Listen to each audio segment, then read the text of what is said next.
Welcome inside the HighSchoolOT press box. I am Joel Bryant. Today we're joined by Joe Hughes from the Shelby Star and Gaston Gazette. He covers Gaston County and Cleveland County.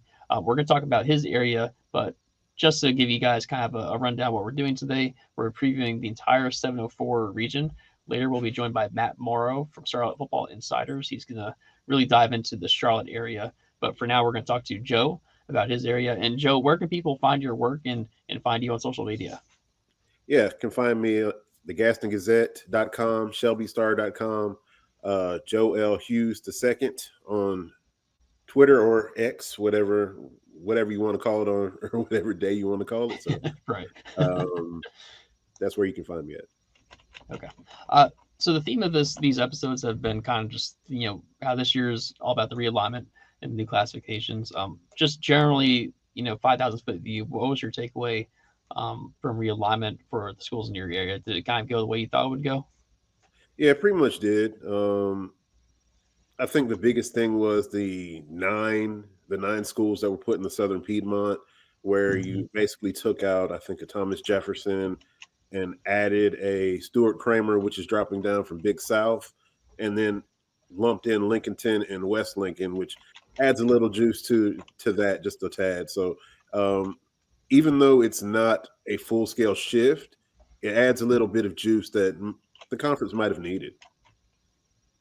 Yeah, that's a huge league, and the good news for them is they don't really have too many non-conference games to schedule, especially in all the other sports too. When you're thinking you're playing, you have like 16 games guaranteed, right? Yeah. And all these 24 game sports. That's really not really much you have to do scheduling wise. So kind of interesting.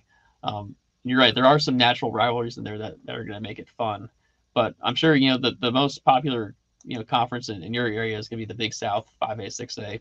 So this year it features in 5A, Crest, Forest View, Hunter Huss, North Gaston, South Point. Those are the 5As. Then Ashbrook and Kings Mountain in 6A. Football wise, Joe, this year, what's the big storyline in this conference? I think it's always going to be the parity of the top four, which is going to, in varying predictions, depending on who you talk to, is going to be Crest, Ashbrook, South Point, Kings Mountain in some way. So it's going to be interesting in that regard. I love, especially last year, with how it kind of turned out, where you end up having everyone needs to win going into the final week. Right? Yeah. I think South Point won out, Kings Mountain won out, as got a share in its own right. But the funnier part was those two teams were not the ones that ended up in the third round. That was Crest and Ashbrook. So coming into this year, it feels like a lot of the momentum, if you ask most people, 1 and 1A or 1 and 2 are Crest and Ashbrook. So I'm just looking forward to being able to see exactly how this turns out, because it's probably going to turn out in a way that we have no idea. Yeah, I mean, it could go. It could be completely flipped on its head by the time we get to week 10 and week 11. Who knows with this conference? It's always so crazy. But the main thing is this year, now that it's not just the Big South 3A, you have a situation again where kind of like during the 2000s, 2010s, multiple teams from a conference could be competing in different classes for a state championship. And I think that, Ashbrook and Crest both have kind of reasonable paths to get to at least a regional final, maybe a state championship game. Are you seeing that same kind of ceiling on these two teams? I do, although I think Ashbrook's path is probably a bit tougher, just because of you could potentially have to go through a Catholic or a Dudley, or that those type of obstacles are there in 6A. Same with 5A. Monroe is still Monroe.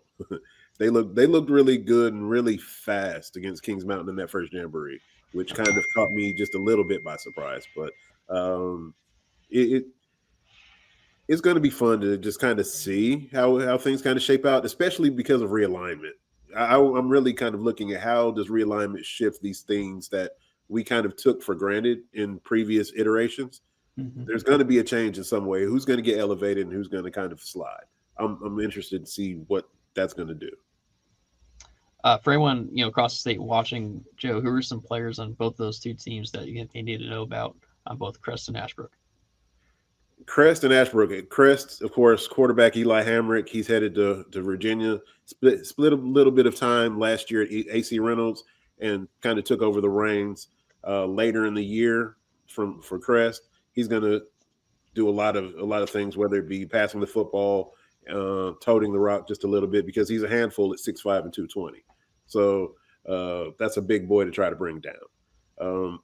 Also, the other two heavy hitters for Crest are Lyric Pettis, safety that's headed to Duke.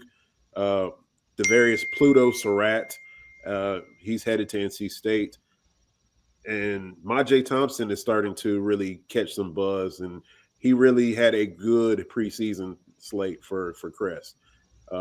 Michael Edwards. Majay's back at Crest this year. Correct. Okay. So he started at Crest as a freshman, ended up at Shelby somehow as a freshman, and then played sophomore year at Shelby. Now he's back at Crest. Yes, actually led Shelby in receiving last year. So he did. That's right.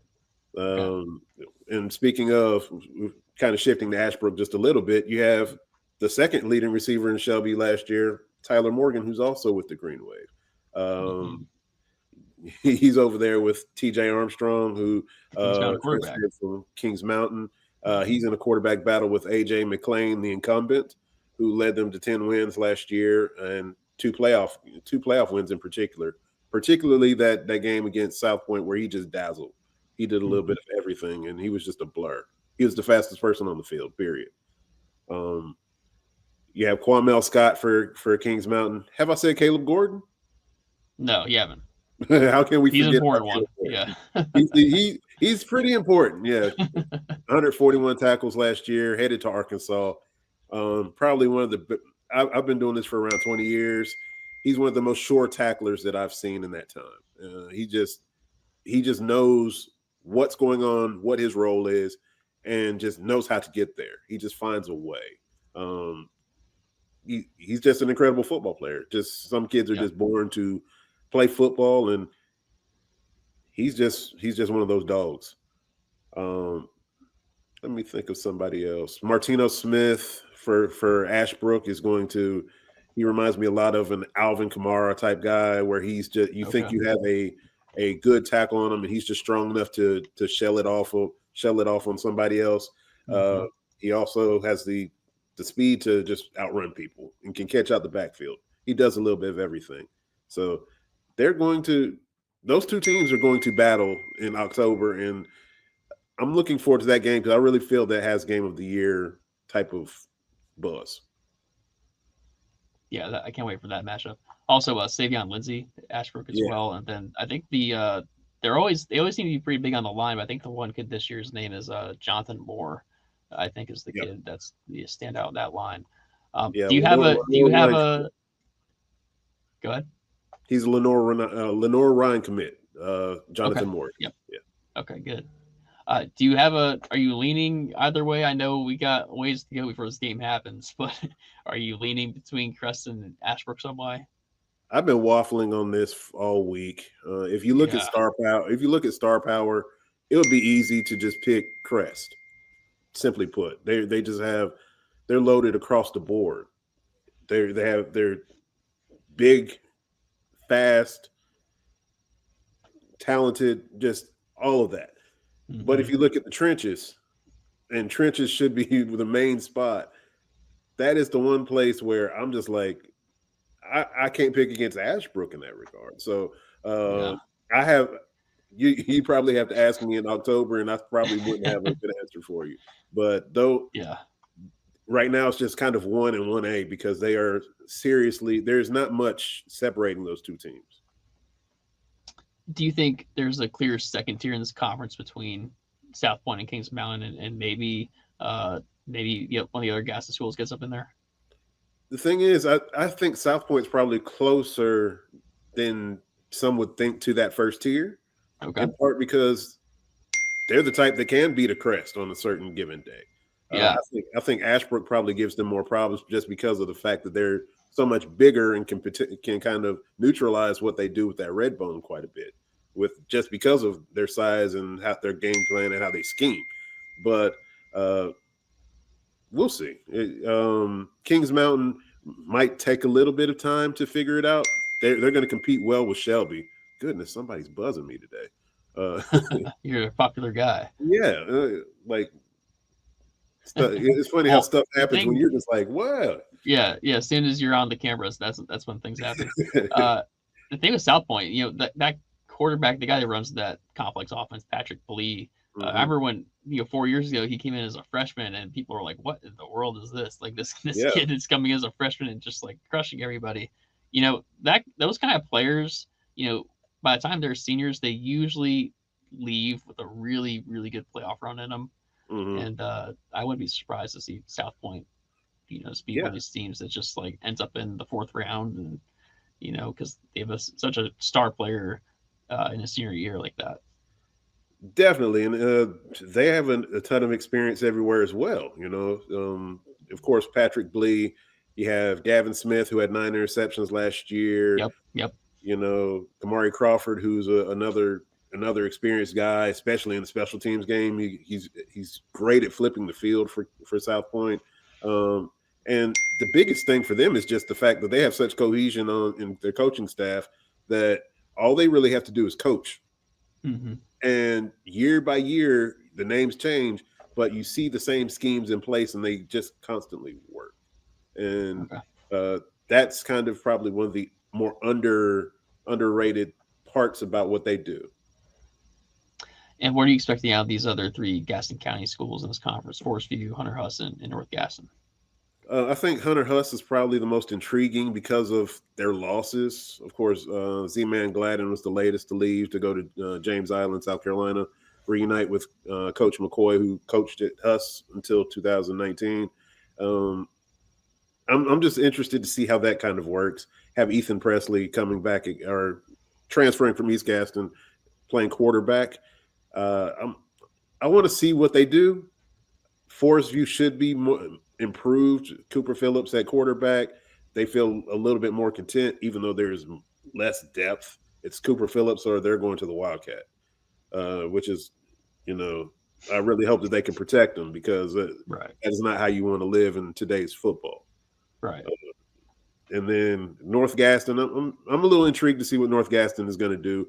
They have a Gage Fallon back along the offensive line. They have a quarterback back. Uh, it's I want to see which one of them can really make the playoffs because usually there's one of them that make the playoffs. So Hmm. which one of those three can probably at least advance to the playoffs? That's going to be probably the biggest thing with one of them three. Yeah, I mean, we're going to have, 48 teams per classification. Hmm. So we're going to have more playoff teams than ever this year. So um, I would kind of expect that one of them would certainly break through Hmm. into the playoffs. So your other big conference, and again, this is Joe Hughes from Shelby Star Gaston Gazette helping us out here in the 704, is Southern Piedmont 2A, 3A, 4A. And we talked about this earlier. It's just a huge conference. It's 9 teams in it, three classifications. The 2A schools are Cherryville and Highland Tech from Gaston County.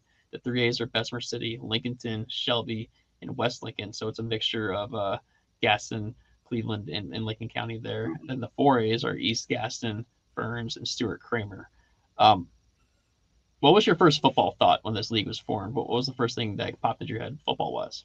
Classic matchups. Mm-hmm. Shelby and Lincolnton. You see that and you're just like, wow. Yeah. I think they met a few years back in the playoffs, and it was just one of those contrasts of you got the gold helmet, you got Lincolnton's classic, kind of their classic golden helmet with the Lincolnton L with the wolf in it. Mm-hmm. Those are the type of things that you love to see. Then you get the added part of Burns West Lincoln. You get Burns and Lincolnton early this year, which is one Mm-hmm. I'm really looking forward to because it Burns is probably one of the more uh, underrated places to watch a football game, especially with their fireworks show to start the game, Yeah. Right. and Yep. then, and then just the fan support that they get. They are always there. So there is definitely one of the more underrated places to watch a football game. And then add Lincolnton to it and their rabid fan base. Um, in that regard, that adds a lot to the conference. And then you get a superstar, Jalathan Mayfield, added to the mix. Yeah. Yeah. Yeah. That matchup is going to be very very exciting. In terms of how this all works with the new playoff format. when each kind of individual classification in a conference, it's not going to send someone to the playoffs automatically. Really, now we just have RPI only. Mhm. When that happened, what was kind of your thought process for some of these schools like Cherryville and Highland Tech, where normally they would have a way to get in guaranteed, but now there's not going to be a way necessarily to get in so easily. Uh, you're gonna have to schedule your tail off or win Yeah, football games. Really, uh, yeah, I think we'll really see how far and how ranging it is once this thing kind of comes about. Because you might have a team that you think might not have much in terms of RPI or anything like that, but they get in, and then you might have somebody that has 4 wins. They weren't quality wins, but they might not get in compared to a team hmm, with a 3-7 record. So yeah. I'm very interested to see how the computers spit this out. Among the 4A teams, do you think this is clearly going to be Burns ahead of the other two, East Gaston and Stuart Kramer? I think Burns can. I'm really interested to see how Burns does with their quarterback situation. They've Yeah. been kind of rotating in and out. The offense has been a work in progress. Stuart Kramer really, I was really impressed with them in part because in past years they've been very finesse. They did not want to be a physical football team. With a new coach, new scheme against a bigger West Mecklenburg team in a scrimmage situation, of course, but they brought it to them, and Mm, that was really, really surprising. And they actually pulled it out in the final seconds. It's not to say that that's how things will go in the regular season, but when you're playing a team that's much like teams that you're going to see in the season, I'm really thinking that could actually help them going forward. interesting. Yeah, Ashton Simmons was hired, basically Northwest NC guy, so maybe bringing some of that toughness from Northwest NC down to Kramer. Interesting to hear that. Um, are you picking Shelby or Lincoln to win this conference? I'm picking Shelby. I'm picking Okay. Shelby. Okay. Shelby, I do not, even though Lincolnton is a very speedy football team. You're not going to find many teams that are going to outrun them. Shelby's one of them that can, and Shelby has more ways to beat them than probably anybody else. They can take away your best guy, and they can also throw over you. And they have 4 guys that can really stretch the field this year, which is different from Okay. last year where they had 3 that really kind Okay. of complicated things. And they're going to be able to move the football almost at will Could against you them. break down? Could you break down that receiving core? Because I know they lost Maje, and then the other kid Falls go to South Carolina. Could you break down who's Yeah, still there? I think Falls graduated last year, but he was in Gaffney Okay. last year. But All right. I remember. Yeah, I remember that happened last year. Okay. yeah, of course, you have Emmanuel Collins, man. He's back, sure hands receiver. You have J.J. Williams, who came over from Kings Mountain. He's a legacy guy. His father actually played at Shelby. Um, who else? Lorenzo Roseborough is probably going to be the breakout performer. Play basketball, but he showed out in the scrimmage to where they actually ran him up the seam a couple of times and really, really can blow the top off of defense. And I feel like I'm missing somebody else. His name will come back to me here in a little Okay. bit. But there's another guy whose name I'm just totally blanking out on all of a sudden. But they No, are good. they have weapons. They have weapons. And then you're also talking about Jalen Tate at running back, who's a flat out bowling ball of nails. Yeah, it's a talented family. Um, I do want to get into this other conference, the Western Foothills 4A5, because I know you do know about East Lincoln and North Lincoln. Yeah. By the way, this conference, I mean, it's mostly what we consider 8-8 teams, but it's just so loaded for those that don't know it. It's they have Maiden in here, Hickory in here. Bandy's gonna be really good this year. Some classic programs doing Conover. West Iredale's in here. They have a sophomore quarterback is really interesting. Mm-hmm. Um, Ford actually, I think Ford ended its losing streak last year, so that's interesting. And then Bunker Hill Yeah. has been kind of on the rise. Then you have East Lincoln and North Lincoln, who North Lincoln, of course, is coming off that really great season last year, and East Lincoln still not too far removed from their state championship. Uh, when you saw, East North Lincoln and get thrown to this conference, what was your reaction to that? Tradition. Yeah. You kind of brought it up just now with the you hear Bandies, you think of, hey, that's a great tradition right there. Newton Conover's had its past glory. Bunker Hill has really ascended in recent years. North Lincoln had his best year last year. Of course, Hickory, when you win 30 out of 31 football games, you've done something right. Right.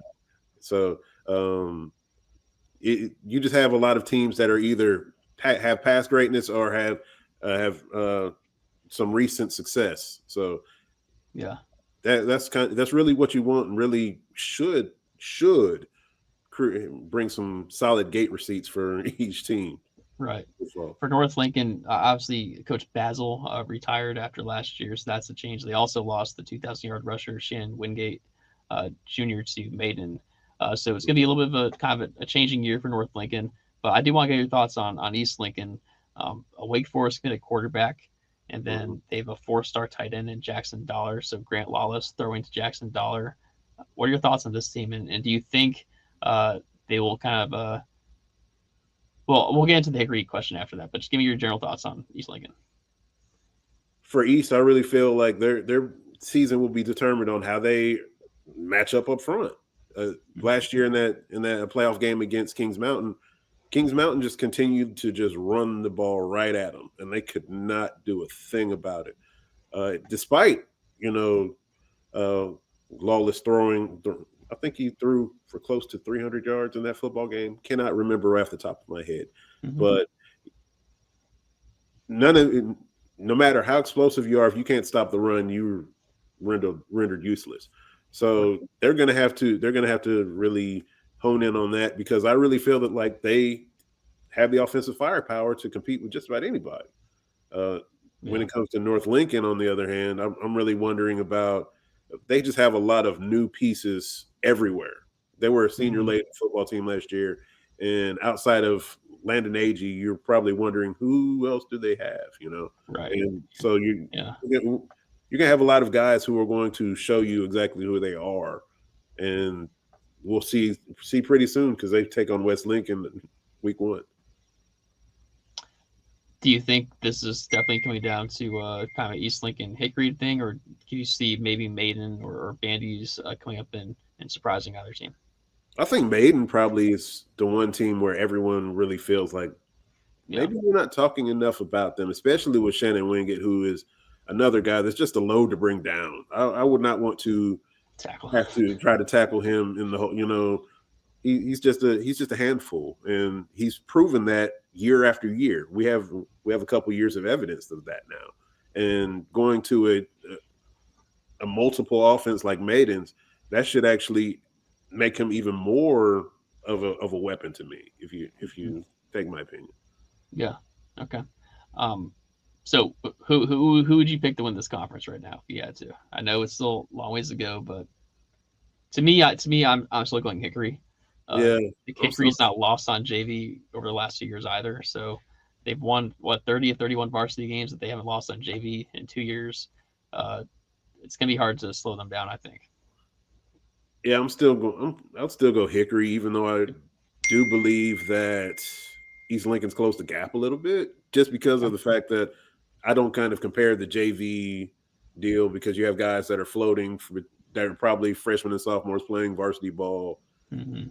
We're just trying to get kids snaps, really.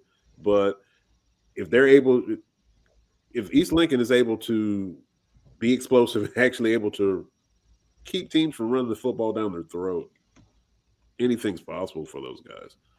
I really believe that.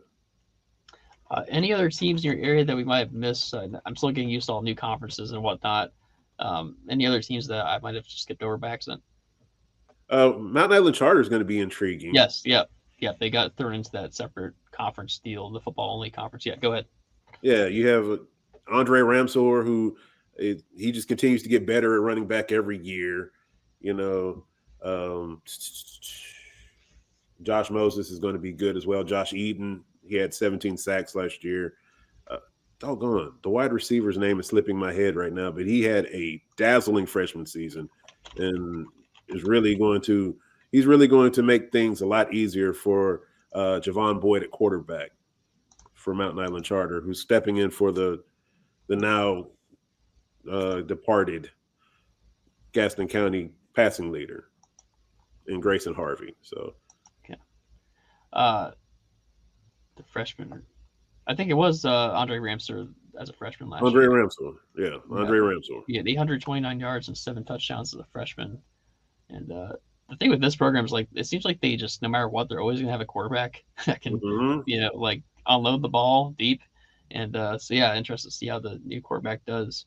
And then what did you make of the whole deal with them and this football only conference? I know they didn't seem too happy about it. Um, basically, they're supposed to be in the Catawba River 1A, 2A, 3A normally in all other sports, but Mm-hmm. the only other team in that conference that plays football is Thomas Jefferson and Yeah. Bonnie Cone. So they were taken from that and put into a football only conference with North Rowan, South Stanley, North Stanley, and Union Academy. It can be some far trips for them. Yeah, I think that's the part that they were like, man, we wish we could have just been in with the local teams because shoot, that's a lot of gas mileage, and gas is not getting any cheaper. No, But it's very expensive. but in terms of competition, I actually feel that's a winnable conference for them, especially with the athletes that they have just everywhere. Who's going to keep up with that much speed in that conference? South Stanley. Possibly. Yeah, I think I'll pick South Stanley to win that conference.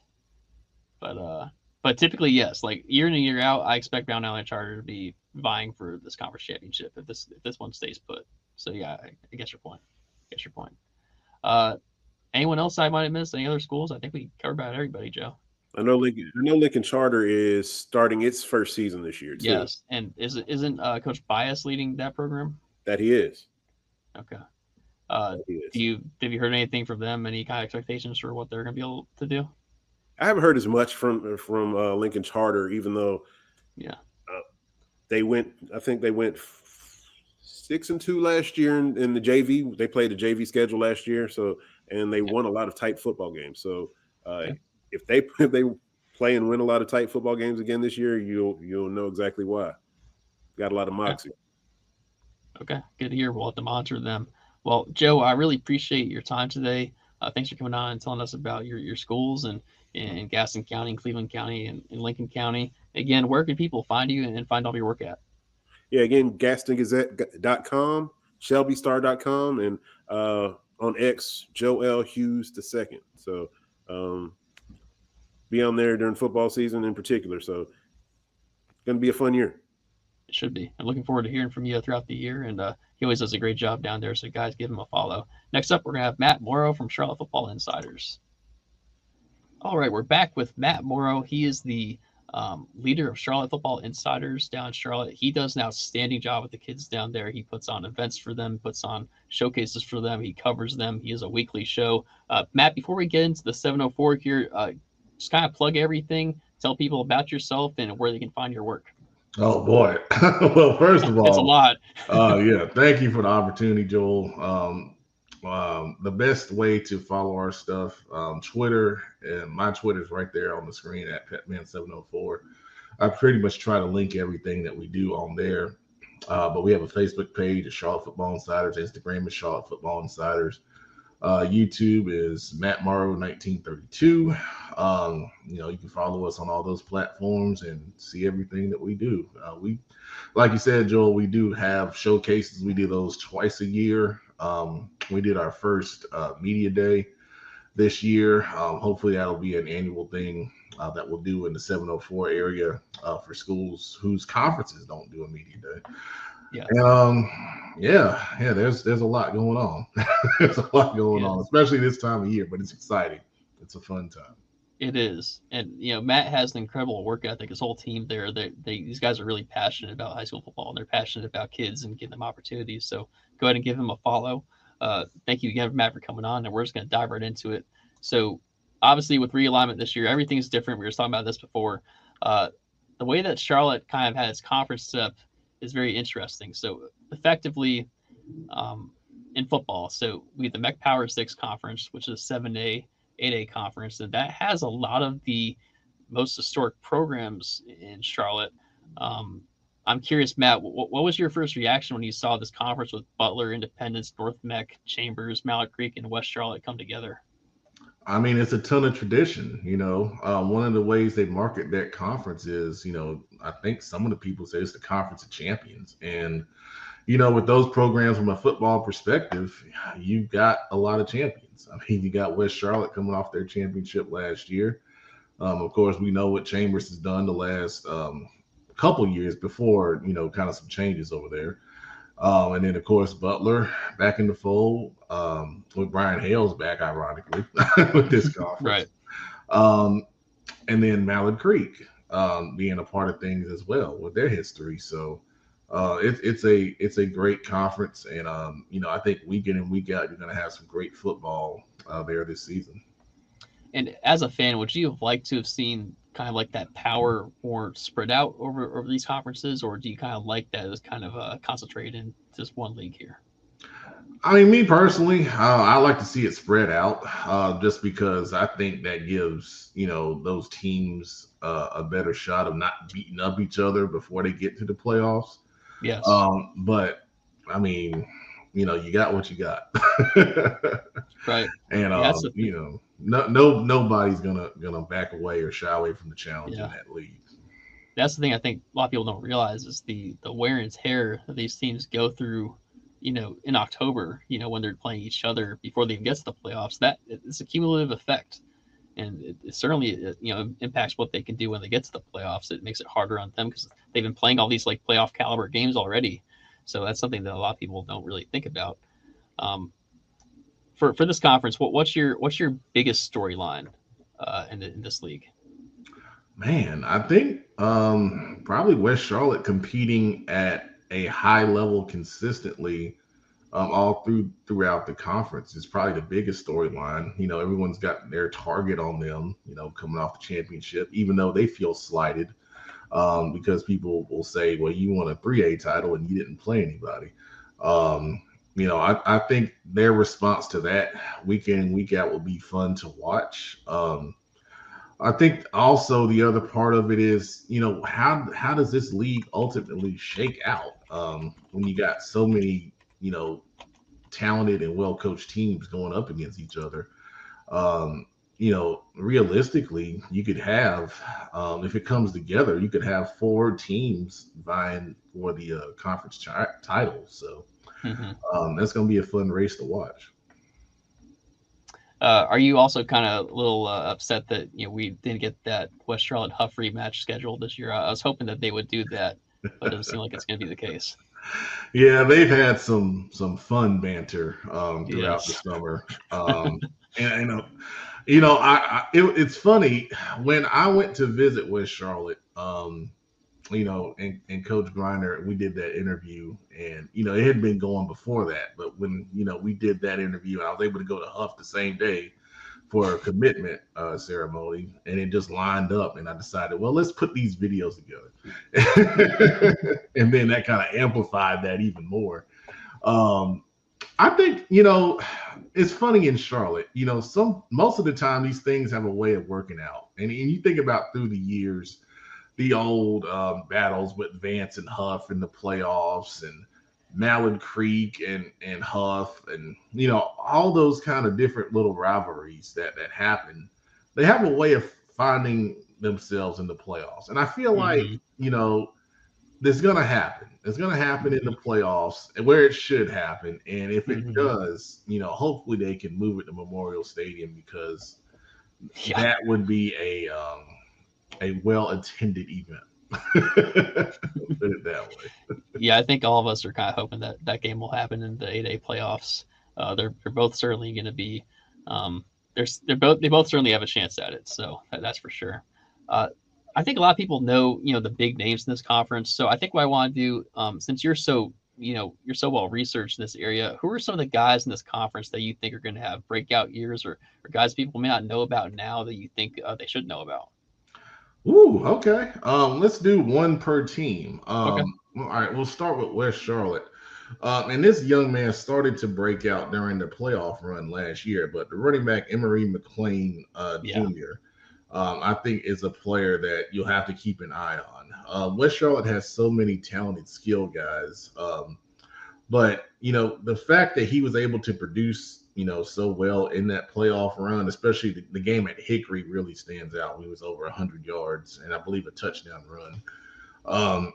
We've got him over at Prep Red Zone, North Carolina. We got him ranked pretty high, and that's really on potential. But he's physical, he's strong, he can run fast in open field, and I think for West Charlotte, there's going to be situations where they may not be able to throw the ball, especially when it gets cold and you get into the rain and that kind of elements. You're going to have to pound the rock, and he can definitely do that for them.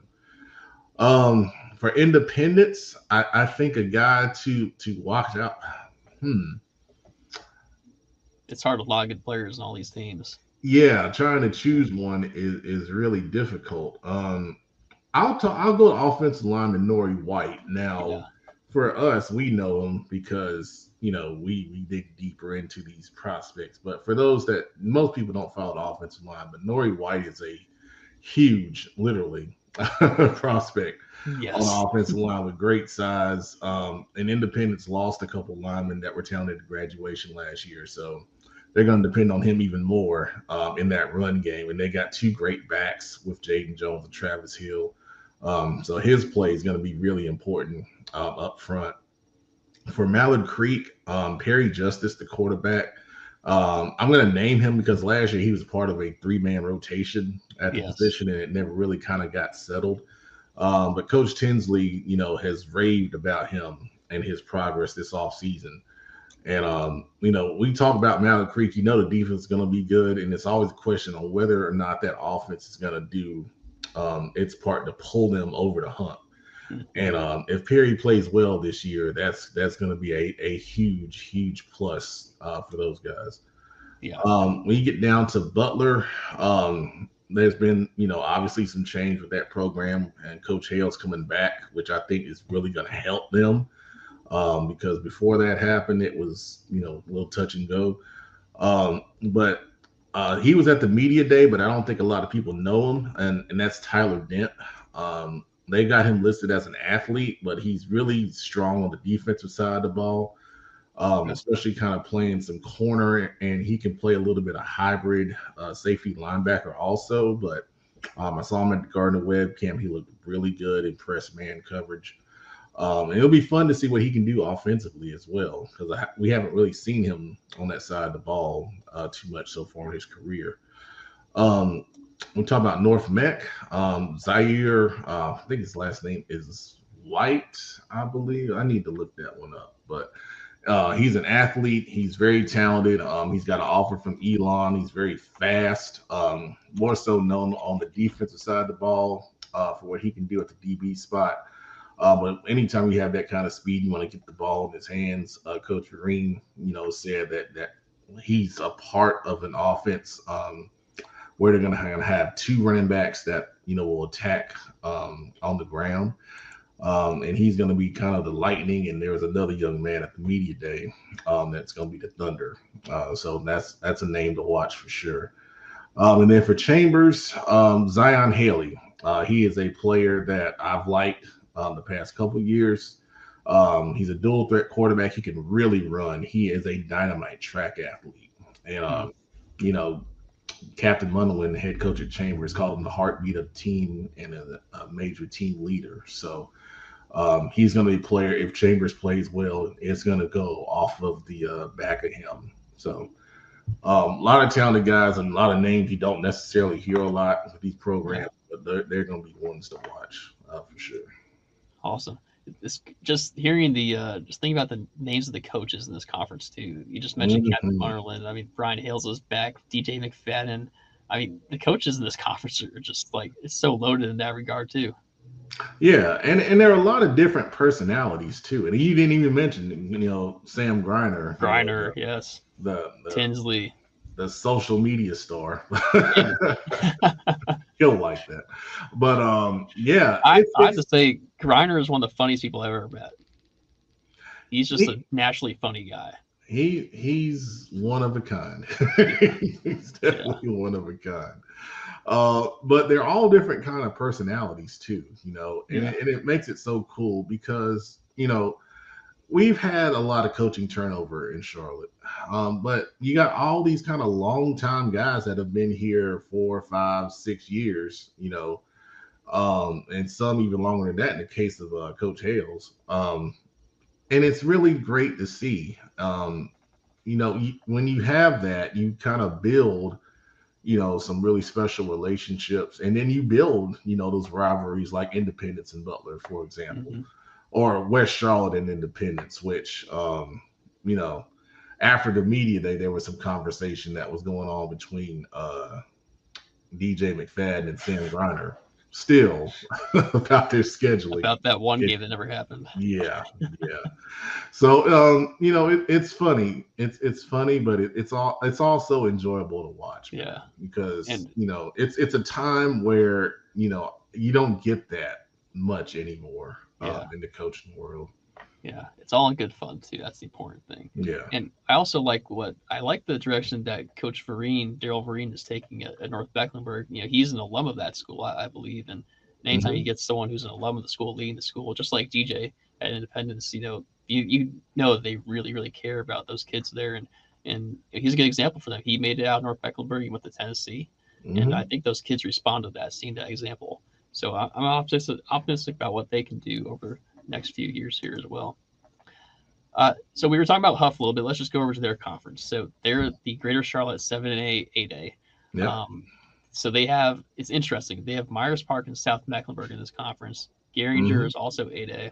West Meck and Hopewell. This is the one where it's like geographically it's really spread out, I think. But it makes for some interesting matchups. I'm not sure if these teams were ever had been in a conference together. Probably not. And I'm not sure how often they played each other before. I know Huff and Myers Park played last year, but we're going to see some interesting things in this league just because it's all so new.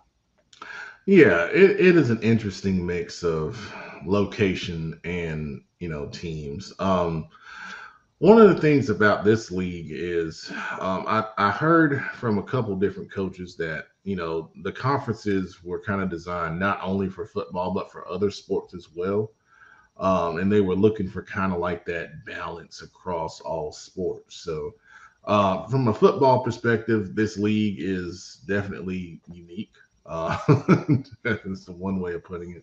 But it is going to create some interesting matchups and some familiarity, or lack of familiarity, I should say, can create some good games. And I think these guys will learn each other, and it'll grow over time. But like you said, with Huff and Myers Park, they did play non-conference last year. I think those are the top two teams in the league Mm-hmm. when you look at it as a whole.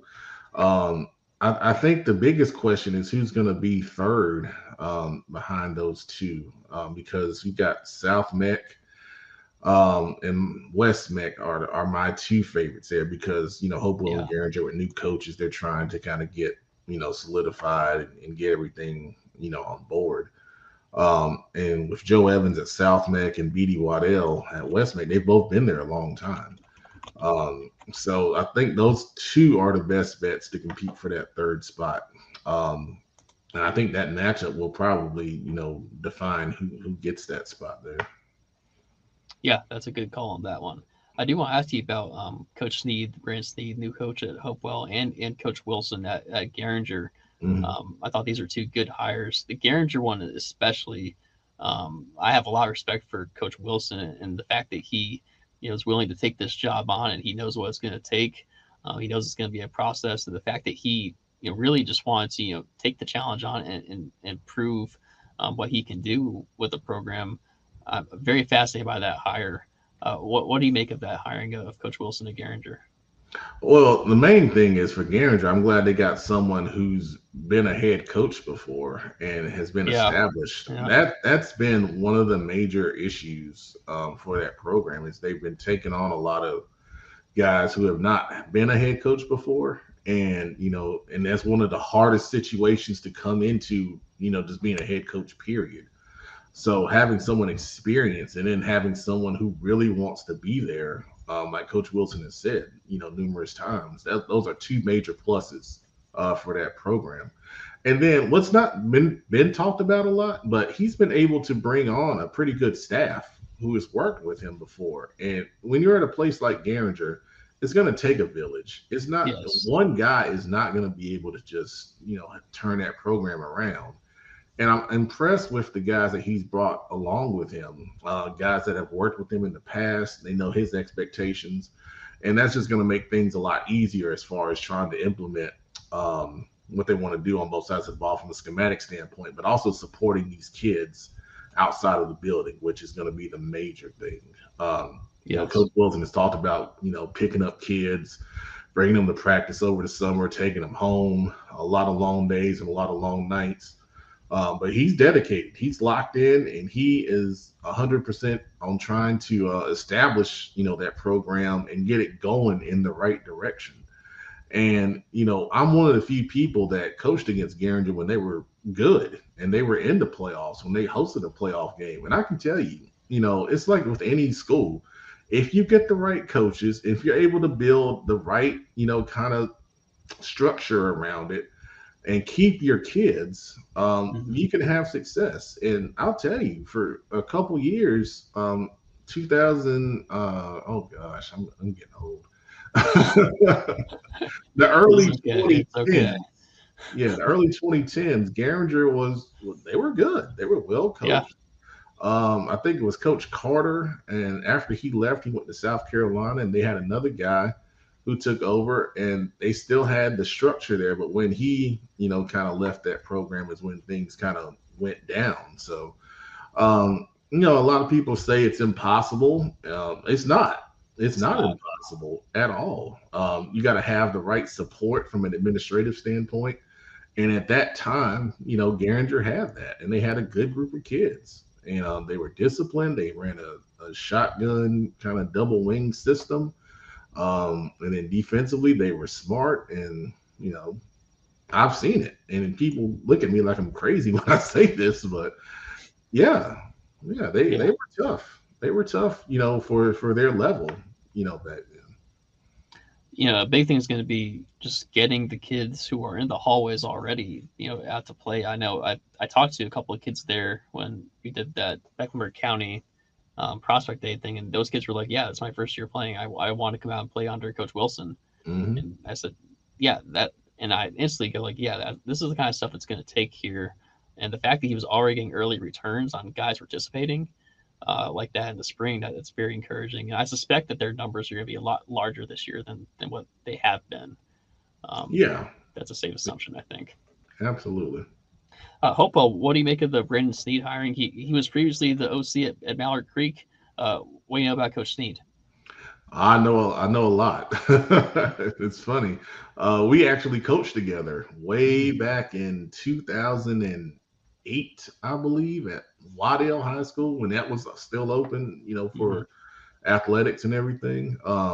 He's very intelligent. He's very, very smart, and he's coached under a lot of talented coaches. I asked him at the media day about that, and he said, just having that experience and kind of taking a little bit from each guy, is very valuable. But he's going to do things his own way. He's tough. He preaches toughness. He's a former offensive lineman. He actually went to Olympic in high school, so he's from the area. And I expect that Hopewell team to, emulate who he is, a tough, physical team who's going to win in the trenches. That's going to be, one of his trademarks. But don't get me wrong, he's not going to, try to, force a certain offense, down his throat. He's very intelligent. He will use his guys, and he'll, do some different things formation wise and do some, motion type stuff. To try to get him in the right, position offensively. And then he's got, and I don't know if a lot of people know this, but he's got Anthony Hackett, who's the former Chambers defensive coordinator. Ask you about that, yeah.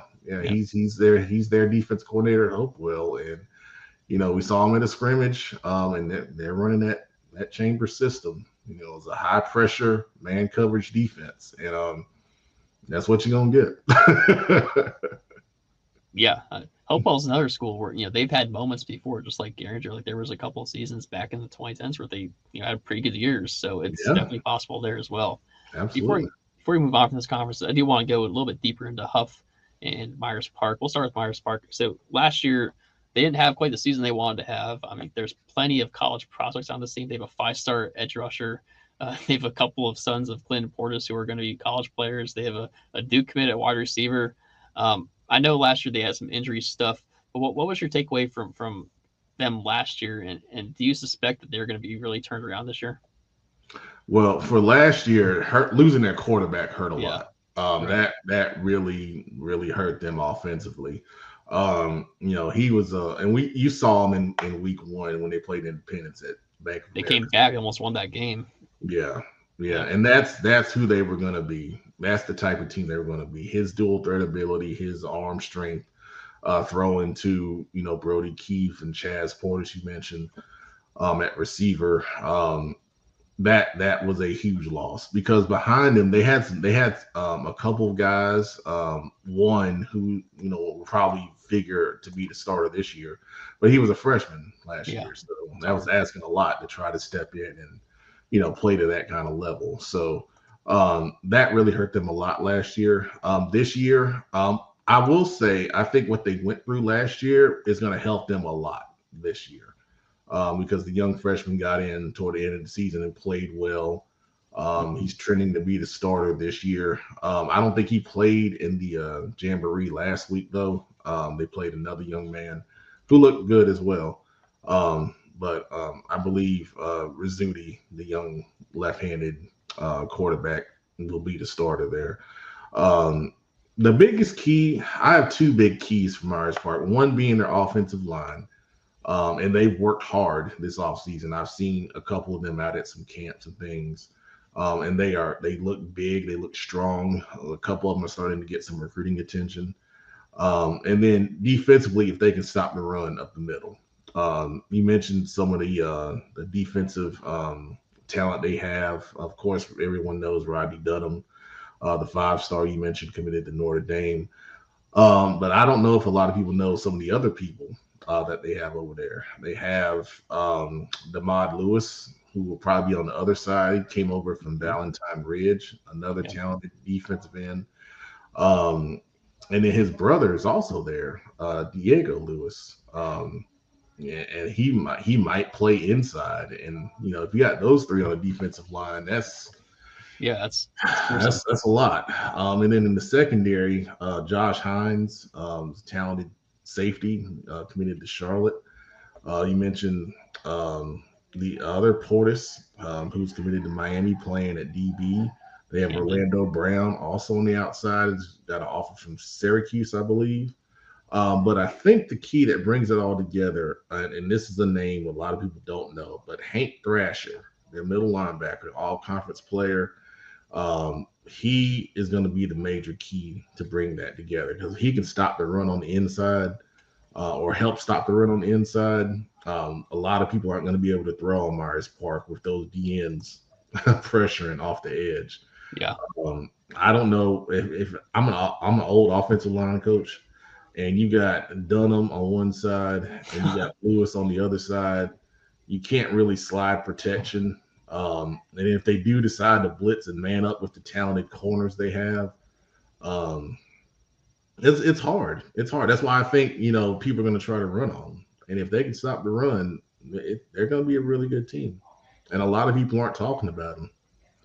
Yeah, it's crazy. The ceiling is so high on them with all those college players, and if everyone is healthy and playing up to their potential, I mean, they could give Huff a game. I mean, who knows what they could do? Oh, I think they will. I think they will. Last year when they played, Huff was really, really, really, really good last year. And it got out of hand pretty quickly. But this year, I don't think it's not gonna get out of hand, quickly. I think it'll be a 4-quarter game for sure. That was also a weird game because we had like those lightning storms that night, so everyone had come out to play, and then all of a sudden it just wasn't happening. Then they had to go back, I think, at noon the next day. Mm-hmm. And that it's high schoolers, that kind of stuff can really affect high schoolers. It's real world stuff impacts these games a lot of times too, so that could be a part of it as well. So absolutely, with Huff, obviously they are no longer going to have to play Grimsley in the playoffs, and Grimsley's kind of been their their I guess their arch nemesis here lately. It's been the team that they can't really get over top of. Grimsley's, of course, is in 7A this year. Huff does have a new quarterback, Ethan Royal, who does have some college offers. I kind of think that I could definitely see this being the year that Huff actually breaks through to the state championship. Obviously, West Charlotte is going to be something to overcome. Myers Park, if they're hitting, is going to be hard to overcome, and a team like West Forsyth maybe might be an issue as well. But do you kind of get that sense that this new kind of eight classification lineup just kind of really clears the way for Huff? Yeah, they're definitely one of the favorites, and Deshaun Baker, I asked him this year, what's the goal? And he said state championship or bust. So that's their expectation as well. You mentioned Ethan. All the reports that I'm getting is he looks, dynamite. All the way from spring workouts through 7-on-7s this summer, and now, they just had a jamboree where he, threw a beautiful touchdown pass. That was a nice highlight. I saw on social media. But Ethan is ready. I asked him at the media day, "Are you ready to step into the spotlight full time?" He said, "Absolutely." He's been wanting to show why college coaches have been on him since he's been a freshman, and he's waited his turn, and he didn't leave and go seek out the spotlight. He did his time. One of the things people don't know about Huff is they have consistently produced college level quarterbacks, and you start thinking about it. You go all the way back to Kanique Bonner Stewart, and a lot of people don't know Drake May started at Huff before he went to Myers Park. And then, Trey Blakeney, Tad Hudson before Trey. So it's been a line of development there. And, Ethan is the next guy in line. And, I think he's going to take it and run with it for sure. The other thing they always seem to have is great guys in the secondary, and then they always have these just really pesky pass rushers every year, and all those stunts they run and everything. Who are a couple of names on defense besides maybe the obvious names that people should know about? Well, yeah, the obvious one. Well, we'll say it. Samari Matthews, committed to Texas. There was a kid at the media day, Jackson Heath, who I really liked, and Coach Baker said he's been a kind of a quarterback in the secondary throughout the offseason, and where they're constantly talking and communicating and doing all those types of things at a high level. So he'll be essential to what they do there. Another one, LJ Porter coming over from Charlotte Christian. Yeah, that was huge. Yeah. He's going to be used as kind of like a hybrid chess piece is what I've been hearing. He'll be all over the defense, literally. He can be an edge rusher to a off-ball linebacker to a safety, depending on the defensive call. You mentioned, some of the edge rushers that they seem to have. On the D-line, Chris Hilliard, committed to Temple, will be a big piece of what they do up front, along with Will Berlin, another talented guy that may line up at the edge or play a little bit off ball. Also, two of the interior linebackers, Ryan Peterson is a name some people may know because he'll be one of the next ones up. He's already getting some major Power 4 offers. And then one name you don't know, Charlie Puckett. Coaches are very high on him. They've been high on him for the past couple of years. He'll be stepping into a big role in that defense as well. So the beat goes on defensively. Defense coordinator Chachi Sullivan and that staff do an excellent job of scheming guys up and finding ways to bring pressure. And then with their talented back end, they can do a lot of creative things because of that. So I think it'll be more of the same on that side of the ball for the Huskies. I agree. The other position group that's always been so impressive to me is the offensive line. The guys that they have there. Let's kind of give everyone a rundown of that group because it's one of the best offensive lines in this state. Yeah, Jarvis Potts is a guy that's been, kind of a stalwart the past couple of years, playing some tackle. I like Armory Lawrence Broom a lot on the other side. He played left tackle for them last year. The center, of course, Keondae Morris for so many years was one of the big He's one of our linchpins up favorites. there. Yeah. But they've got another guy. His name he's got a long name. They call him Tui. Okay. He picked up an offer from East Carolina at the Gardner Webb camp. 6'3", 295 pounds. And, some of the Huff coaches told me he could be better than Keondae before things, are over. So that's some high praise. Yeah. I think those three guys, along with Sean Kennedy, who will be another important piece in the interior of that offensive line, those four guys are going to make it go. And they're all huge, great size, at least 6'3", around 300 pounds. It's a strong and impressive line. They're good at fundamentals. They don't get beat a lot on the outside with speed rushes, and they're so strong on the interior you can't really push the pocket on them. Mm-hmm. And they do an excellent job in the run game. And that's really kind of, I'm glad you asked that question, because that's kind of like the unsold or untold heroes of what they do offensively. And Yeah. Coach Baker is very, very creative with his stuff on offense. And he's able to do that kind of stuff because you have that front line that's so versatile. Exactly. Before we move on, do you have any other underrated players, maybe for Hopewell, West Meck, Garinger, or South Meck? Hopewell, their quarterback, Malachi Goodlock. I saw some video on him. He's moving up from JV, dual threat kid. I think he'll be able to make some plays on Friday nights. Okay. South Meck, I really like Quinn Rucker. He plays some tight end, but he's going to also play a little bit of H-back and play a little bit of defense this season. He's starting to get some recruiting attention and offers. You said West Meck? Yeah, West Meck. Sean Blackshear, the running back. I just saw him at a jamboree this past weekend. He looks really good running the ball in space, really good speed and vision.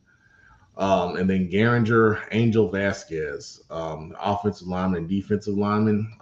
He's one of the few returning players from last year. And he's got really good size, and he's got some talent as well. Good. So next conference here is the Southwestern 7A, 8A. This used to be the Southwestern 4A. Interesting collection of teams. So we have in 8A, Ardrey Kell, East Meck, Palisades, and Providence. And then in 7A, we have Valentine Ridge and Rocky River. We'll start with the two 7As. So Valentine Ridge, they had a fast coaching change already, just a year in to the program. Chris Redding got a college job. But Tyson Fernandez came over, and he was the head coach at Rocky River. And so now he'll be kind of leading Valentine Ridge. What do you make of that program? Because that's a tough thing to do, just change a coach like that just a year in. Yeah, the good thing is Tyson was their defensive coordinator last year. So he has some familiarity with the kids. It was a longer than you would think process to promote a defensive coordinator to a head coach. But the good thing is he knows the kids. The kids know him. Tyson is an energetic leader. I think he'll bring his type of passion and focus to the program. A lot of coaches like him, a lot of area coaches like him. I got to know him a couple of years ago at the Queen City Senior Bowl, and the way he can motivate kids is, really impressive. So those kids will be fired up. They'll be fired up to play for him. And I expect, Valentine Ridge to be a little better. Like he said at his media day, he said he's got 98% of his team returning. So except for the Luke's kid, yeah. But he likes his chances with his guys, and some of the kids that he brought to the media day, I do know Jaden Krause. Is a talented tight end / linebacker prospect. He's got some good size on him. And I like Ace Alexander. He's got some experience playing some varsity football. He'll be one of the guys they lean on offensively. They got him listed at receiver, but I think, they're going to move him around, get the ball in his hands a couple of different ways. So those two guys especially, I think, are going to have to step up and be some leaders on the respective sides of the ball for Valentine Ridge. Gotcha. Yep, it'll be a process for them, getting to where they want to be, but they're certainly on their way. What do you make of Rocky River and Coach McClamrock and what he's doing over there? I know Kenneth a little bit. A little bit. For those that don't know, twice. Yeah, he's a part of what we do at CFI. He's been with us for 7 years. So this is his second year back at Rocky River. And he's building the program through the weight room. They've worked hard in the weight room this offseason, and he really feels good about where they are. He's got a couple of guys that are going to be major keys to their success. Ja'Kai Harris on the defensive line is going to be really important to them. Tyrell Bars, who's really stepping up and starting to become a player to watch on both sides of the ball, more so defensively, but he can do some things offensively as well. And then Taquan Gittens as a receiver, is going to be one of their major go-to guys. So Rocky River, they always have some big kids over there. They got some more big kids again on the O-line. Coach McClamrock shared with me that he thinks his defensive line is going to be a strength as well this year. So, if they are able to, come together, pretty quickly, and they got a good out of conference schedule to where they can, build some momentum with some early victories, they can be a dark horse to contend for the top half of this league, in my opinion. Who's an underrated player on that team? I'm sorry, Who's an underrated player on Rocky River? Oh, I think Anderson. I think his first name's Mekhi Anderson. He's an offensive lineman. Okay. Really good size. I think 6'4", 290 pounds, I believe. A lot of people don't know him, because Rocky River is not always in the spotlight, but he's going to be one to watch. Okay, good. So with East Mech being 8A this year, it's kind of an interesting opportunity for them because they're no longer in the conference with Independence, Butler, and Charlotte Catholic. They do lose their kind of like their running mate in Garinger, but last year they beat Garinger, of course, 35-0. But they had two other games. They lost to Rocky River by just 9 points. They lost to Berry by just 4 points. So I think there's more to this program than you see on the surface. What do you kind of make of these guys? Yeah, Coach Sanders is one of the best guys, in Charlotte. I mean, I tell you, salt of the earth, really loves his kids. And, he's realistic about, the situation at East Mech, and he's coaching to make a difference, for these kids and win every day. Mm-hmm. The big thing for them is staying healthy. They don't have a ton of depth, even though they are 8A. They don't have a ton of depth behind their starters. So if they're able to stay healthy, like you mentioned, some of those other games that they were in last year, they can play. They can play with some teams. A couple of their key guys, James Bailey III, the athlete, you see him on both sides of the ball, receiver and then defensive back, mostly safety. He's got some college offers. He can really play. He's probably their best player. And I commend him, in this era of player movement, he stayed loyal to East Mech when, he could have gone somewhere else to do some things. Chima Arum, defensive lineman, offensive lineman, really talented. He was at our CFI showcase back in May, and I thought he really played well. He's starting to get some college interest.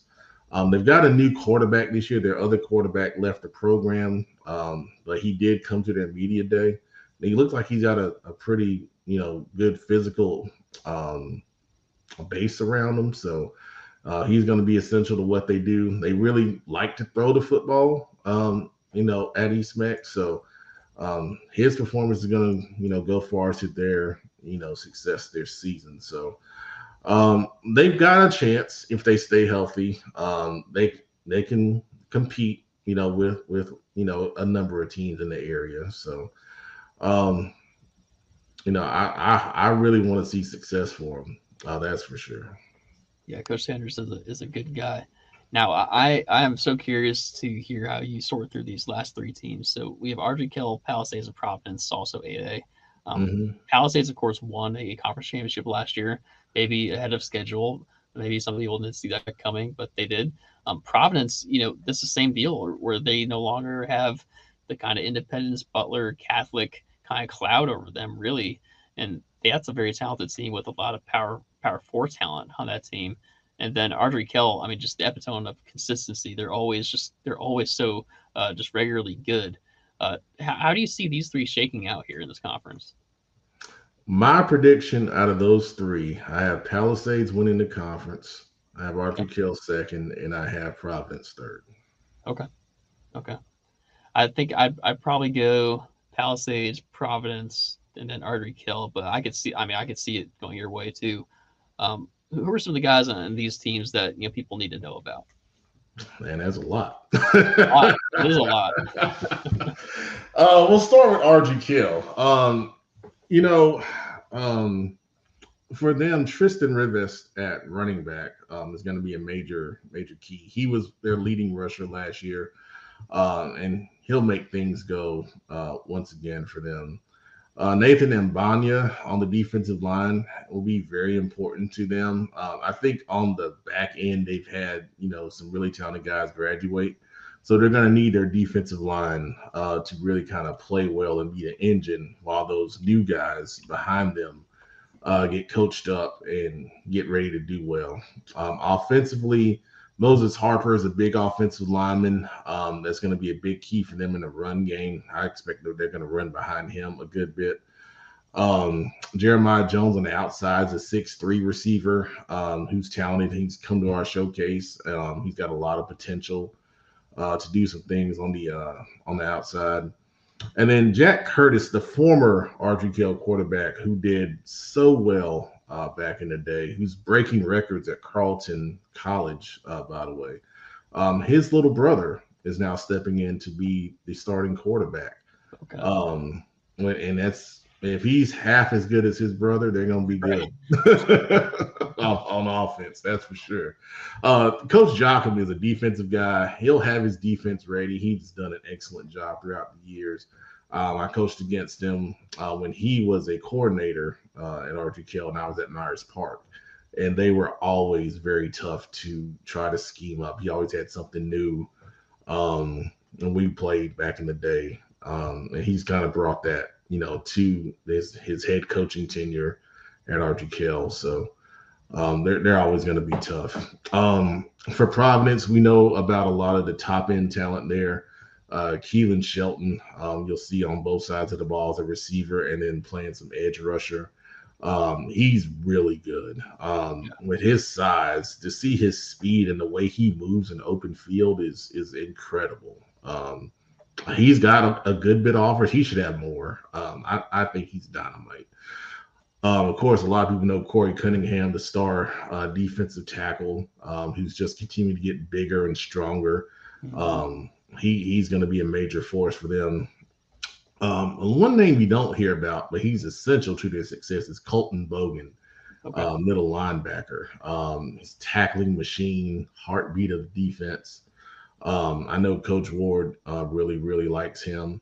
When you flip it over to offense, Lucas Salentis, offensive lineman, has got some Division I offers up front, and he's going to be a major key to their success offensively. I think last year that was, a little bit of the issue was their offensive line play in some of the bigger games.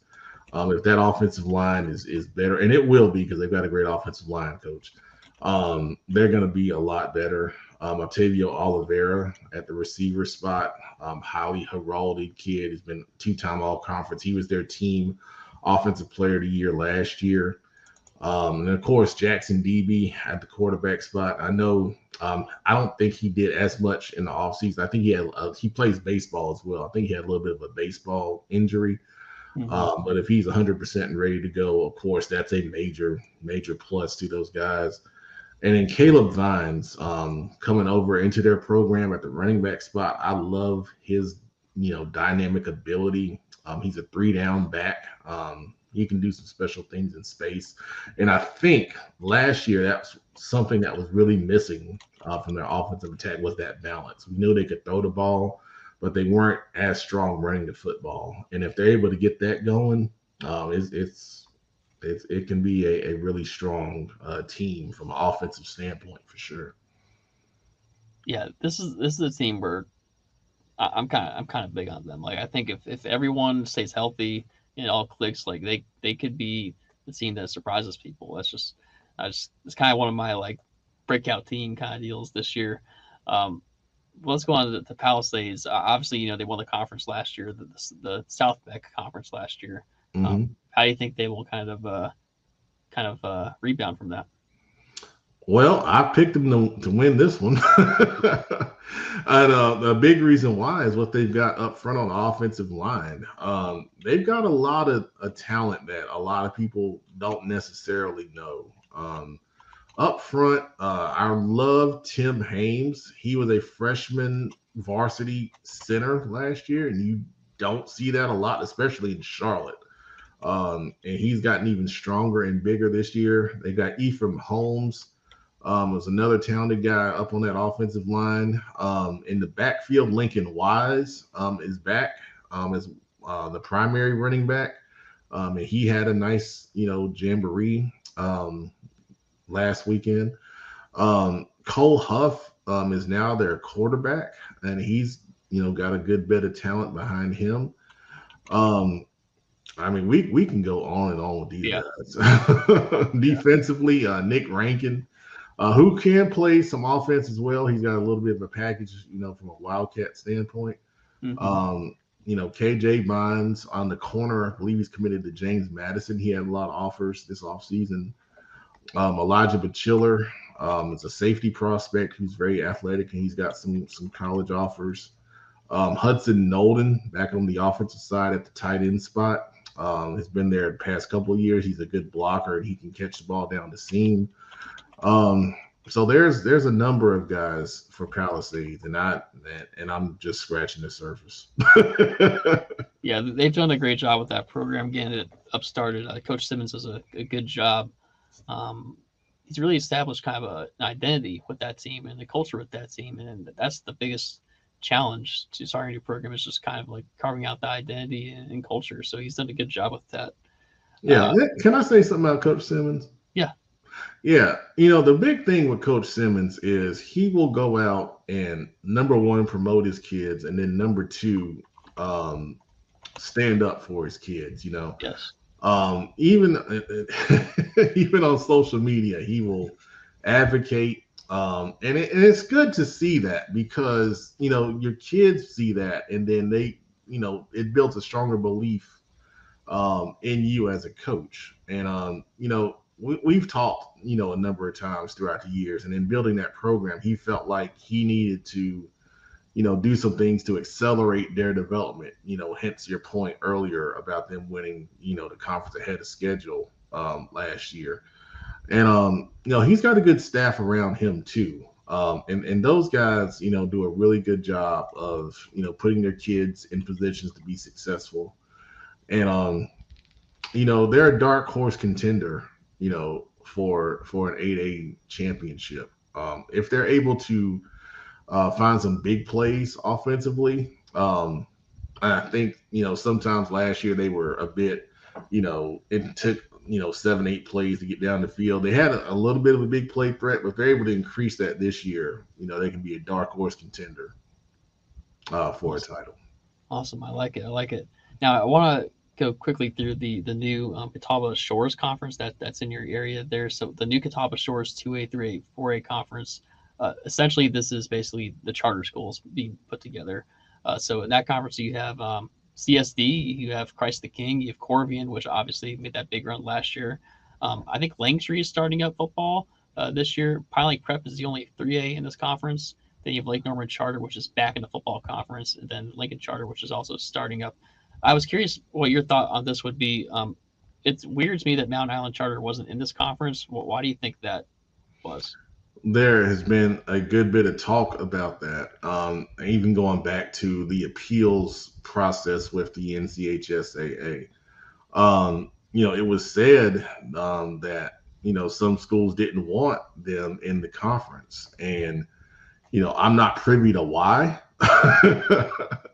I think it's kind of crazy because I think both sides, both charter schools and the state, kind of want to be in their own, kind of situation, whether it's a conference or even their own division.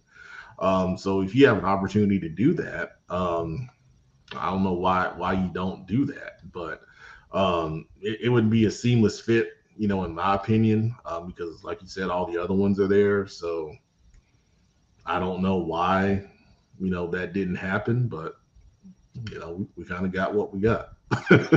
Yeah, we probably will never know what the actual discussions were, in that committee and whatnot, organizing these conferences. I do want to get your general thoughts on this league. Do you think this is Corvian's to lose after last year? I know that there's so many talented seniors on that team that made that run, but there are a couple of guys back. I mean, what are your thoughts on Corvian? Do you think it's going to be kind of a situation where they kind of really lead the way the whole year, or do you think there's going to be some challenges this year? I think it's theirs to lose. Anytime you have two major defensive tackles in the middle of your defense, Nathaniel Kamba and Josiah Fields, that's going to make life difficult, especially at this level. In this level, yes. Yeah.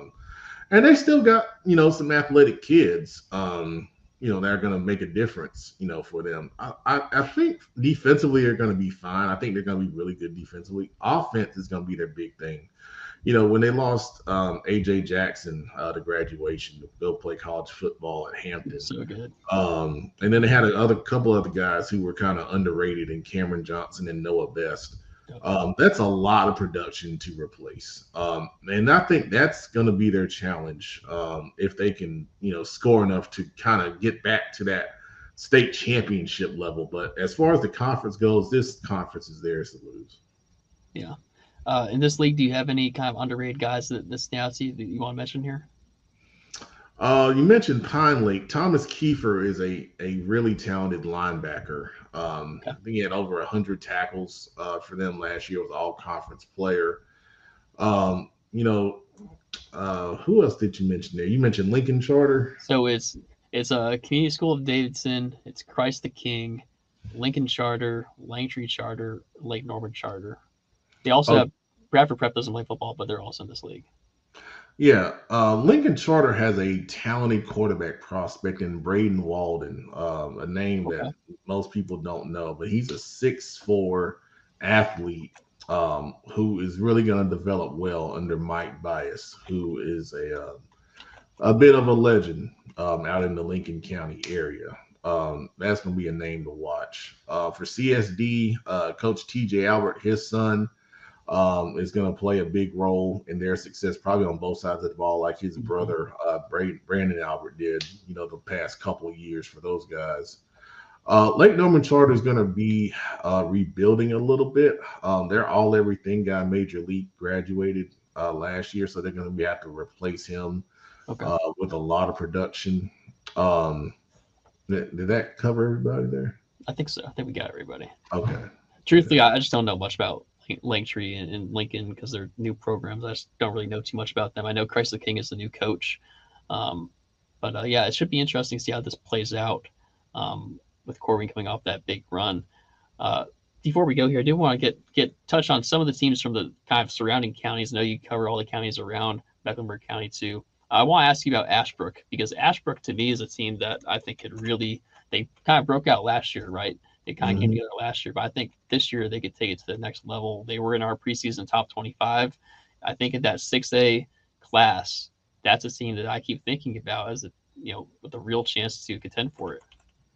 Yeah, you started talking about Ashbrook, powerful offensive line. I love what they have up front. Jonathan Moore, Jalen Dickey, Keegan Davis, three of the main guys, up front are all returning for a powerful run game. You start talking about Savion Lindsay at the running back spot. We picked up an offer from Syracuse. Martino Smith, who can play both running back, and I think he's going to play some defense this year at linebacker. They picked up TJ Armstrong coming over from Kings Mountain at the quarterback spot. Riley Hicks is going to be an important guy on the outside at receiver, along with Tyler Morgan, who came over from Shelby, 6'4" receiver.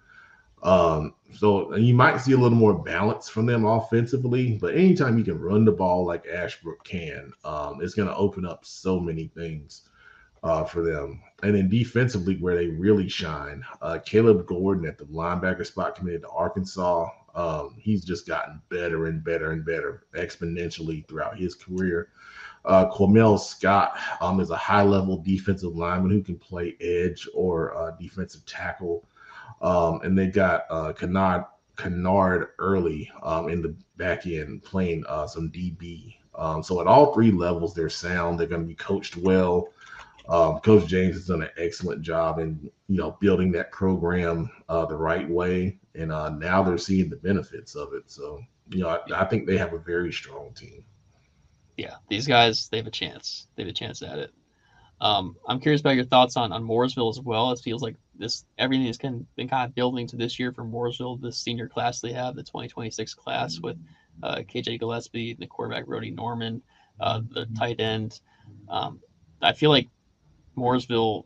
Do you think this is the first? Do you think this is the real opportunity for them to break through to maybe a regional final, maybe something like that? Yeah, absolutely. Absolutely. They're going to be able to run the ball. Brody Norman is a big part of that with his dual threat ability from the quarterback spot. Offensive line wise, I'm impressed with a couple guys they've got up there. Mason Holt, Jackson, I think Shrewsguard is his name. Two of the big offensive linemen that really do well for those guys, and they've got really, really good size across the board up there. Dominic Moore at receiver is going to be really important to help provide the balance that they need. Because they are a run first team, but they're gonna have to be able to throw the football. You mentioned the tight end Gavin Barber committed to Appalachian State. He's going to be a big part of that balance as well. At the running back spot, Darius McCombs, they call him J-Man. He's a really talented guy. They kind of did a 3-back rotation last year. He still had nearly 1,000 yards rushing in that. Right. So I think he's going to be a major breakout candidate this year from the offensive standpoint of running the football. And you mentioned defensively with KJ Gillespie, and they got Jace McCallum into the program, coming from Hickory Ridge, a Vanderbilt commit who we talked about, trying to block the Myers Park defensive front. You kind of getting in that same situation here with Mooresville.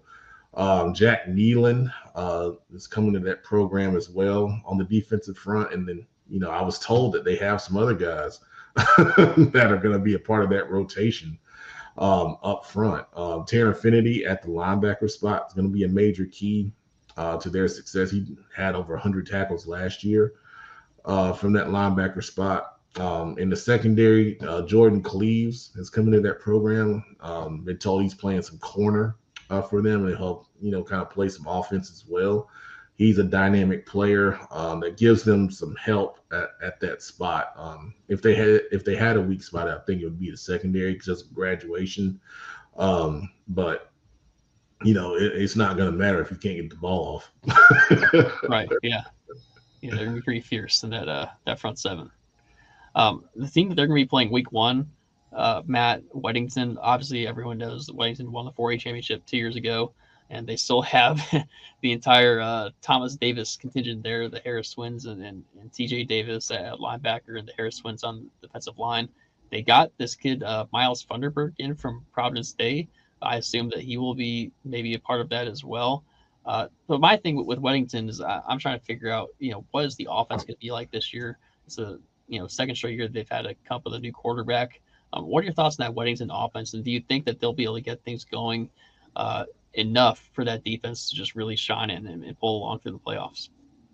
Yeah, they will. They'll get it going enough. The thing that we've seen with Weddington is, offensively they kind of build up, that quarterback. They kind of make it easy for him in the beginning. They'll focus on running the ball. They'll get the ball out fast with some screens and some quick passes. And they've got the guys on the outside that can do some things in space in that short game with Kelson Tate at receiver and then Jonathan Manley as well. And I believe both of those guys are committed to Delaware State to play college football. Deshaun Jackson.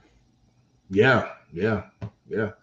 So, I think they'll be fine. I believe it's Brody Anson The that's running back, coming yeah, back yep, at the running back spot. So they'll lean on him, a good bit. They have another guy at the running back spot, Marcus Larley, that can also step up and give some carries as well. They got a talented offensive line. It always seems like they keep that down there. I believe his name is, oh gosh, Bryce Bryce Johnson. Johnson, yep, Yeah, yeah, big offensive lineman right there. He's been highly rated, for a while. So I think they'll be fine offensively. The biggest key is as long as they don't turn the ball over, right, then let that defense carry the water. They're gonna be fine. yeah. I mean, Well, even they'll with be more than fine. yeah, right.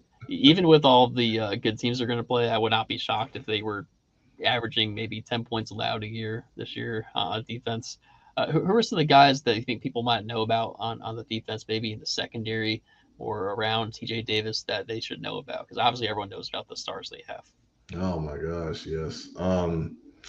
Weddington defensively, some of those other guys, you're gonna. This is a deep dive.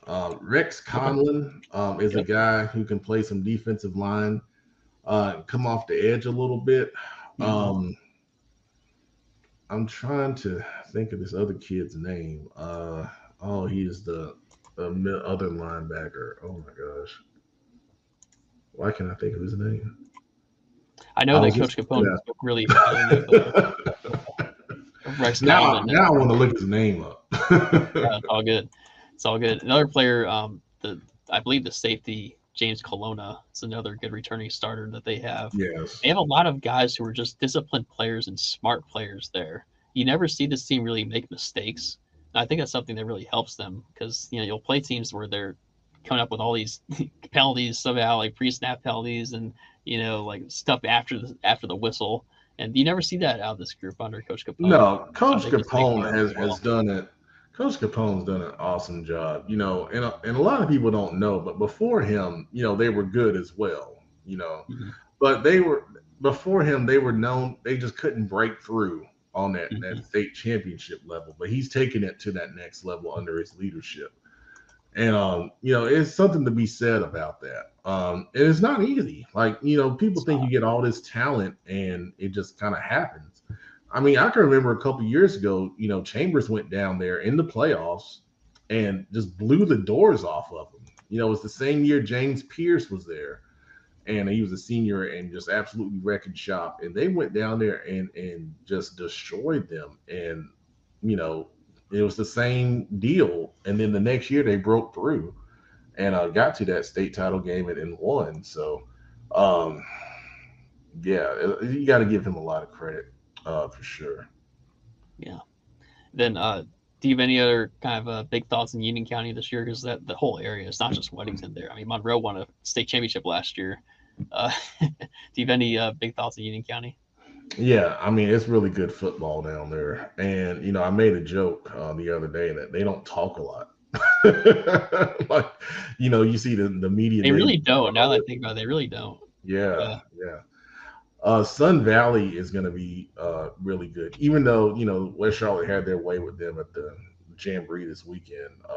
They're going to be really good. Noah Lineberry at quarterback is returning conference player of the year. Left-hander really gets the ball out fast. Marvin Ridge with Alex Voss at receiver, committed to Boston College as a special player. When you mentioned Monroe, they lost a good bit to graduation, but Kanias Rushing at the defensive line spot, I think is going to be one of the next men up from that perspective. Bryson Simpkins as an athlete for Monroe, and then Nymir Kendall at the running back spot. It'll be his time to shine as the man. He kind of helped out last year. I think it'll be his show. And then you had Jason Shepard coming into that program, Yep. going to be the quarterback. So Monroe will be really good.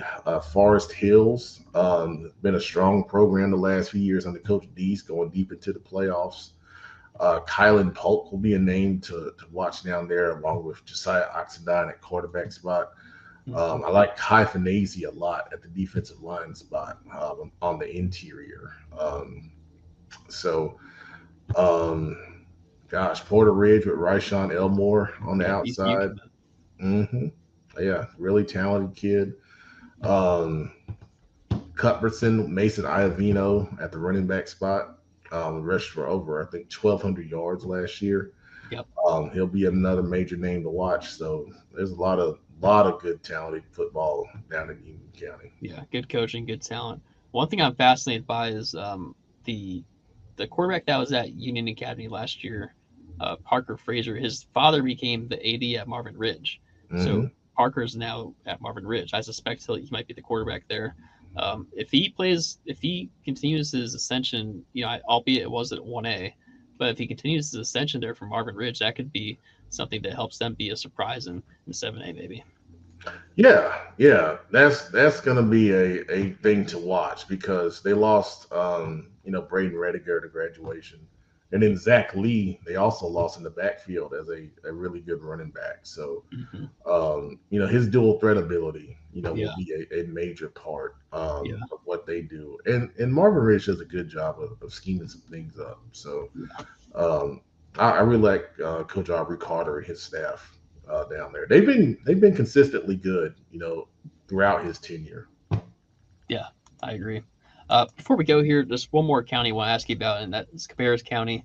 I know that Robinson has been pretty good the past couple of years under Coach Seidel. I know that they had a kind of a big senior class last year.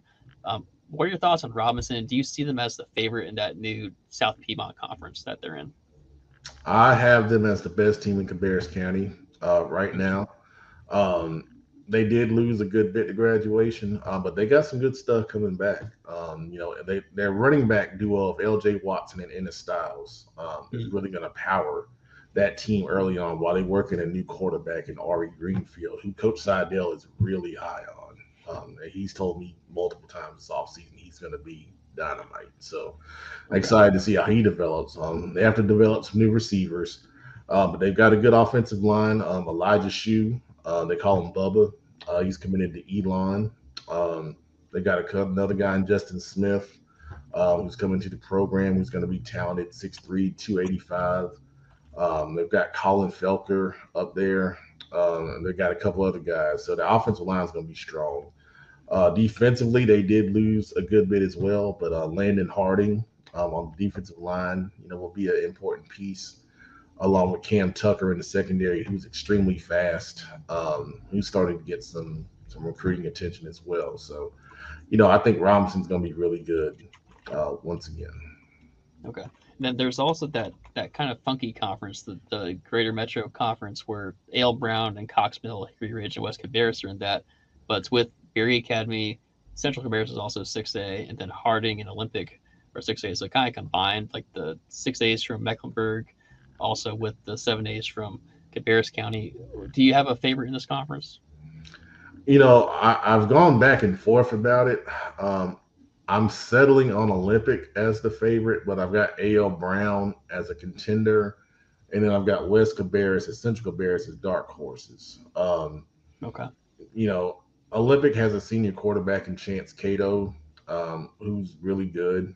He can sling it. Yeah, yeah. That's the difference to me between them and now A.L. Brown has a lot of guys coming back that were on an undefeated JV team moving up. So they're going to be a contender for sure. West Cabarrus with Matt Jenkins in the fold. I'm never going to discount a Matt Jenkins coach team for everything he's done at Huff through the years. And then Central Cabarrus. Kenneth McClamrock used to coach there, and he's Right. still got some ties, and he's told me that they've got a lot of talent in that program this year who's ready to break out. So Demonte James as a running back is dynamic in open field. He just got an offer from Wingate. And they've got a big kid in Infinite Morrow who's no relation, but It's a cool name though. he's 6'5", 275 pounds, plays tight end and defensive end, former offensive lineman. And they got some other kids who are kind of under the radar right now, who are ready to do some special things on the field. So I think those four will be in contention, for that league championship. Do you have a kid or two at Harding or Barry you want to shout out? For Barry, Miles Smith is a really good defender, kind of a hybrid linebacker, defensive back type, 6'3", close to 200 pounds. He's got some college offers. He's a really, really talented player. For Harding, I like Jaquavion Gaffney, who's starting to come to his own. He's a 6'1", 190 athlete. He can play some receiver, and he can play, DB and line up, a little bit at linebacker as well. So there are some other guys from those two programs who I think, have all conference ability, that are going to shine in the league where you're not facing heavyweights every week, which is better for Right. those programs. Yeah. This it's a very fascinating conference. I don't really know what the order is going to be. Frankly, I'm kind of with you. It's kind of hard to pick this one. But the good news is we'll find out pretty fast here. Season starting in a week. Uh, one last team in Cabarrus County, Mount Pleasant. This is a team that before they had a transfer, I was looking at them as a serious contender in 4A. But their best player, Ethan Dempsey, went over to Providence Day. Do you know about this team, and do you think they can still kind of be a factor even without Dempsey there? I think they can be a factor because of the style they play. They're kind of like, you start thinking about them offensively, it's a little different system, but they play like Charlotte Catholic. They're heavy run, but their design is a little different. It's a little more straight ahead. It's not as much misdirection to it, but they're really strong up front. Eli Reed committed to play at Charlotte, a big offensive lineman. And then they got Brandon Bevilacqua, who came into their program, was also an offensive lineman. So they can run the football. Jacob Regal at the running back spot is going to be really important for them. But as long as they can run the ball, control the clock, and they play that kind of slow down style that you don't get, every week, it's hard to prepare for, and you have to be really patient when you play these guys. When you flip it over defensively, I think they're going to have, like you said, in losing Ethan, they may have a little bit more of a challenge, especially handling the pass. If you spread them out, because they see the run a lot, they can stop the run, pretty well. But that thing that's handling, speed and space and that kind of thing is going to be kind of more difficult for them. But they have a chance. They have a chance. You think back through the years about Mount Pleasant, even when they didn't have maybe a top end star, they're always going to find a way to win 7-8 games because of the style they play. And they keep games close. I remember last year I went and saw them against Northwest Cabarrus, and I'm thinking while going into the game, I'm thinking, well, Northwest Cabarrus has the athletes, they can do some things in space, but that was a 2-point game that came down literally to the last 2 minutes. So I'm not going to discount them against anyone, to be honest with you. Good. Fascinating to see how that conference ends up too. The new Rocky River. I know that with Monroe and Forest Hills in there, they might be the favorite teams, but I think Parkwood, they have some young players too that are kind of exciting there. So fascinating to see what happens in that Rocky River conference. Well, this was an awesome discussion, man. I'm sure there's some teams we didn't hit. If we didn't talk about your team, blame me. I'm the one asking the questions. Matt's just answering the questions. There's so many good teams in the Charlotte area. I'm glad I could get you on here today to give your insight and talk about some players that, frankly, people might underrate, that people might not know about, because obviously Charlotte has all these star players, but there are lots of good players as well that don't have those stars, that the Sabari Matthews and the Aiden Harrises have. So, Matt, I really appreciate your time. And again, can you give people kind of a direction on where to follow you and see all of your content? Yeah. Once again, my Twitter or X is listed right there on the screen at Petman704. That's the best place to follow and catch up with everything we're doing. We have an Instagram at Charlotte Football Insiders, our Facebook accounts at Charlotte Football Insiders, and I failed to mention before, we actually have a website. Okay, CharlotteFootballInsiders.com, which is kind of a catch-all for all of our different social outlets. So Okay. You go there, you can check that out. And that's also the place where you can find out about our showcases and camps, which are typically held in May and December. So if Okay. you are a player or a parent of a player that wants to, get in front of some college coaches and get some recruiting attention, our camps are the best way to do it. Awesome. Well, Matt, again, I appreciate it. And everyone, give Matt a follow. Check out his work. He puts a lot of his free time into doing this project to help kids out and help coaches out. He does a lot of good work for the Charlotte area. So give Matt a follow and go to charlottefootballinsiders.com as well. Matt, appreciate it. And I hope to see you at some point this season. Yes, sir. Thank you, Joe. I appreciate the time, man.